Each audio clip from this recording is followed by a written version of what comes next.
برا نہ مانیے گا، اگرچہ میری بات آپ کو غلط لگے، میں معذرت نہیں کروں گا، لیکن حق بات یہی ہے۔ نحمده ونصلی علی رسوله الکریم، اما بعد۔ سامعین محترم، ایک ساتھی نے مجھ سے پوچھا کہ حضرت مجھے یہ بتائیں کہ کیا مشت زنی کرنا کیسا ہے؟ تو جیسے ہی میں نے اس کو یہ بات کہی کہ حضرت مشت زنی کرنا بہت سخت گناہ ہے، تو وہ حیران ہو گیا، پریشان ہو گیا کہ واقعی مشت زنی کرنا گناہ ہے؟ یعنی اصل میں جو بات بتلانا مقصد ہے وہ یہ ہے کہ لوگوں نے اس کو گناہ سمجھا ہی نہیں ہے، یہ گناہ والا عمل سمجھتے ہی نہیں ہے کہ کیا یہ گناہ بھی ہے یا نہیں۔ اسی لیے ہمارے علماء اکرام فرماتے ہیں کہ صحبت بہت اہم چیز ہے۔ علماء کی صحبت اختیار کریں گے تو آپ کو پتہ چلے گا کہ حلال کیا ہے اور حرام کیا ہے، آپ کو حلال اور حرام کی تمیز کا پتہ چلے گا۔ تو بہرحال جیسے ہی میں نے اس کو بتلایا کہ یہ گناہ ہے اور جو شخص یہ عمل کرے گا کل قیامت والے دن اس کی انگلی کے پوروں میں سے بچے پیدا ہوں گے، اور اس کو ایک ایک بچے پہ اتنی تکلیف ہوگی جتنی ایک عورت کو تکلیف ہوتی ہے۔ اب میں آپ کو ایک نوجوان کا ایک بڑا خوبصورت واقعہ سناتے ہوئے اپنی بات کو ختم کروں گا کہ ایک نوجوان تھا، مسجد کے اندر بیٹھا ہوا تھا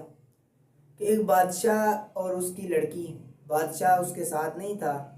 اس کی بیٹی راستہ بھول گئی، اور جیسے ہی وہ ایک مسجد کے قریب سے گزری تو اس نے دیکھا کہ مسجد ہے، بارش ہو رہی ہے، تو لہٰذا آج رات یہاں پر قیام کر لیتی ہوں۔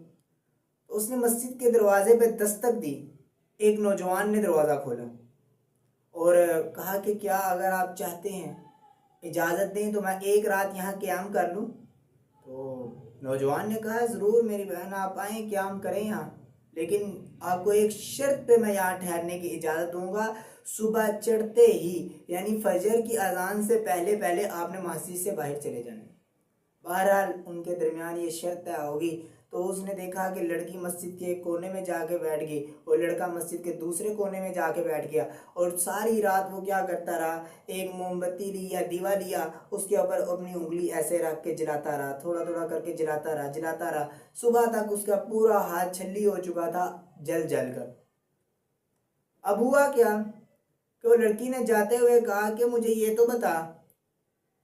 ساری رات میں تجھے دیکھا ہے کہ تو سویا بھی نہیں، ساری رات دیوے کی آگ کے اوپر انگلی رکھتا رہا اور بار بار اس کے اوپر انگلی رکھتا رہا، کیا مسئلہ ہے؟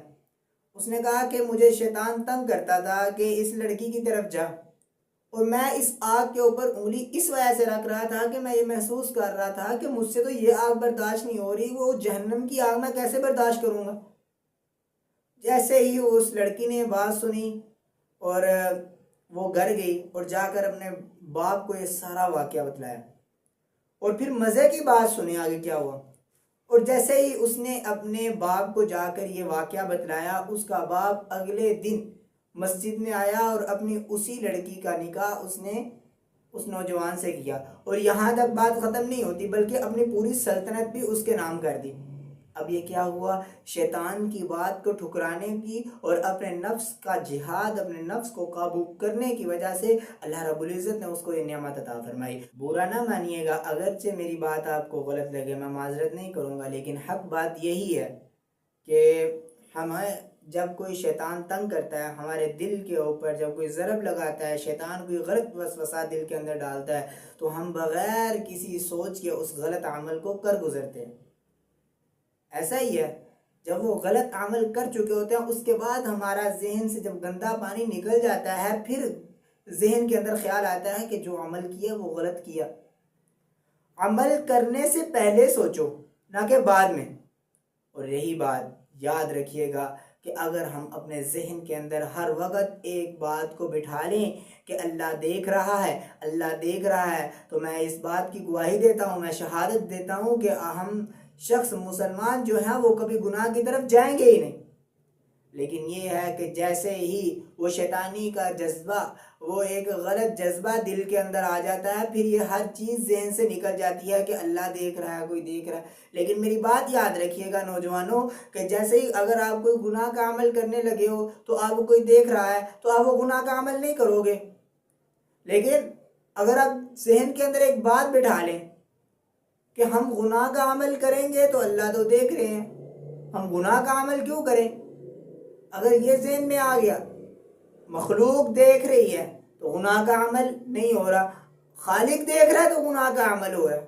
اللہ سے دعا ہے اللہ رب العزت ہمیں گناہوں سے بچنے کی طاقت عطا فرمائے اور ہمیں علماء کی صحبت اختیار کرنے کی توفیق عطا فرمائے۔ وما علینا الا البلاغ۔